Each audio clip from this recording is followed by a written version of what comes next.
నేనైతే దేవుని మందిరములో పచ్చని ఒలీవ చెట్టు వలెనున్నాను. నిత్యము దేవుని కృపయందు నమ్మికయించి ఉన్నాను. అయితే నేను పచ్చని ఒలీవ చెట్టు వలె నన్ను నీ సన్నిధిలో పెట్టుకోమని మనం ప్రార్థన చేసుకోవాలి. ఆయన సన్నిధిలో మనం పచ్చని ఒలీవ చెట్టు వలె ఉండాలని మనం ఆశించి ఆయనను అడగాలి. అయితే ఈ పచ్చని ఒలీవ చెట్టు వలె మనం దేవుని సన్నిధిలో ఉండాలి. దేవునితోనే ఉండాలి. మనం ఆయన సన్నిధిలో ఉండడానికే ప్రయత్నం చేయాలి.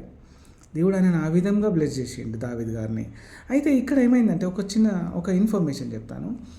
రాజు అయిన సౌలు రాజు, ఆయనకు అసలే కోపంతో ఉన్నాడు. అయితే ఆయన ఏం చేసిండు, ఈ దావీదుని పట్టుకోవాలి అని 3,000 మందిని పంపించిండు. ఎంతో ఈ వాజ్ ట్రయింగ్ టు దావీదుని పట్టుకోవాలి అని ఆయన కోపం పెట్టుకున్నాడు. ఈ దావీదు ఏం చేసి తప్పించుకున్నాడు. నోబు దేశంలోకి వెళ్ళిండు. నోబు దేశంలో ఒక అయ్యగారి దగ్గరికి వెళ్ళిండు, ఒక సార్ దగ్గరికి వెళ్ళిండు. ఆయన దైవజనుడు. ఆ సార్ దగ్గర ఉన్నాడని ఎవరు చూసిండ్రు మరి? ఇక్కడ దొరికిండు మనోడు. ఆయన పశువుల కాపరి. కింగ్ సాల్కు పశువులు చాలా ఉన్నాయి. ఆ పశువుల కాపరుల మీదనే ఈసారి హెడ్ దోయేగు ఆ పశువుల కాపర్లందరికీ ఆయన పెద్ద హెడ్ సార్. ఆయన ఏం చేసిండు, దావీదు ఇక్కడికి వచ్చిండు కదా, ఇప్పటికే సార్ నుంచి గుడ్ నేమ్ వచ్చింది, ఇప్పుడు ఇంకా గుడ్ నేమ్ కావాలనుకుంటున్నాడు.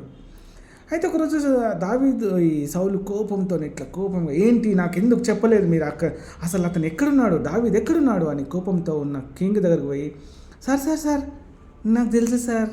అబ్బో పోయిండు, సార్ దగ్గరకు పోయి ఏమంటున్నారు, సార్ మీరు దావీదుని వెతుకుతున్నారు కదా, నేను చూసిన సార్, డ్యూటీ చేసుకొని బతకొచ్చు కదరా, బట్ జాబు లేక ఇంత కష్టపడుతుంటే ఆ డ్యూటీ చేసి పక్కన పెట్టేసిండు.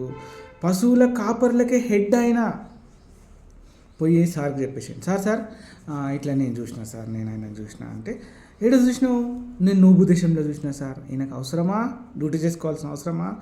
దేవుడు ఏం చేసి, దేవుడు చాలా న్యాయం కలిగిన దేవుడు. చెప్పినందుకు ఏమైంది, ఆ సారి ఏమైంది, కింగ్ ఏమి అన్నాడు, అక్కడ ఎవరెవరైతే ఆ దావీదుకు హెల్ప్ చేసిండ్రో ఆ నోబు ఏరియాలో మొత్తం కిల్ చేసేసేయమని చెప్పగానే మొత్తం అందరినీ చంపి పడేసాయి అని డ్యూటీ మళ్ళీ ఈయనకే పడ్డది. డ్యూటీ చేసుకున్నాడు, వాడు మంచిగా డ్యూటీ చేసుకొని శాలరీ తీసుకొని పేమెంట్ తీసుకొని పోవాలి కదా, ఇప్పుడు ఈయన మీద పడ్డది. ఎంతమందిని చంపేసిండండి? 85 దైవజనులను అందరినీ చంపేసిండు. పాపం కట్టుకున్నాడు కదా, నీకు ఎందుకురా నాయన. మళ్ళీ ఏం చేసిండు, అతడు యాజకుల పట్టణంలో నోబు కాపర్సులను కత్తివాత చేత హతం చేశాను.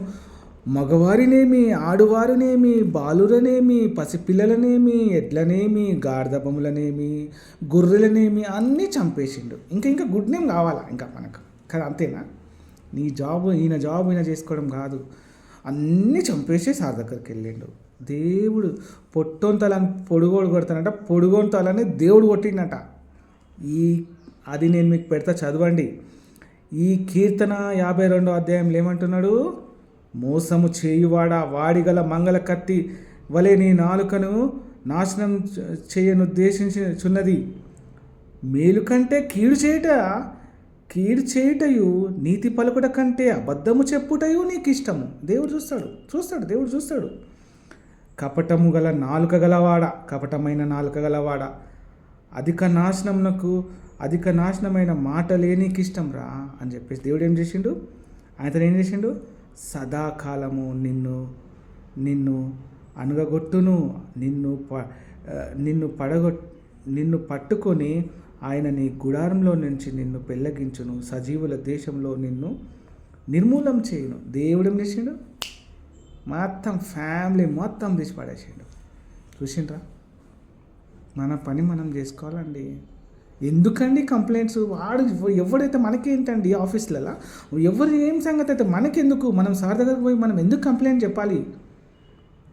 దేవుడు మన జాబ్ ఆయన చేతిలో ఉంది. మనం అందరికీ సాయం చేయాలి. మన పక్కనున్నని కూడా మనం పోనీరా, లేట్ వస్తే మనకేంది, మనం పేమెంట్ ఇస్తలేము కదా అనుకోవాలి. కానీ అరే ఎప్పుడు వీని మీద మనం కంప్లైంట్ చెప్పొద్దండి.